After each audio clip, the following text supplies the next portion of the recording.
готовим тушеную капусту с курицей.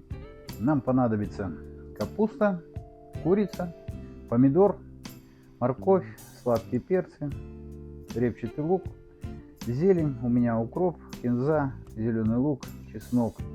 Ну а так как мы готовим не только для себя и для наших домочадцев, добавим картошку, а также приправки и соль. Курицу промываем, нарезаем небольшими кусочками, остальные наши продукты нарезаем произвольно. Помещаем нашу курицу в кастрюлю на среднем огне, добавляем немножко водички, никакого масла и тушим. У нас прошло минут 15, добавляем капусту, лук и морковь.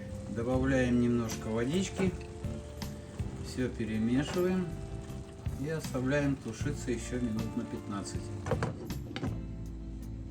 Итак, у нас прошло 20 минут, капуста осела, добавляем картошку и остальные овощи. Не забываем следить, чтобы была на дне водичка сантиметра на 1,5-2. Оставляем еще до полной готовности картошки. Итак, друзья, у нас прошло минут 30. Картошка почти готова. Капуста готова. Добавляем наши приправки. Соль, перец по вкусу, зелень, лавровый листочек.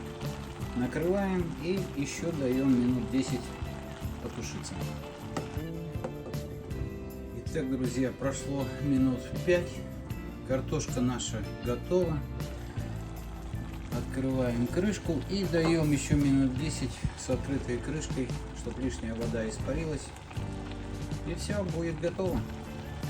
Итак, часть воды у нас испарилась, там осталось немножко на дне, это не страшно. Все, капусточка наша готова, будем пробовать. Картошечка наша готова, капуста тоже. Как видите, кроме картошки никаких запрещенных продуктов, но так как мы готовим не только для себя любимых, а и для наших домочадцев, поэтому картошку отдаем родственникам любимым, а остальное нашим. Ну даже если мы съедим пару кусочков картошки, ничего страшного не будет, просто не увлекаемся. Пробуйте, приятного аппетита, будьте здоровы!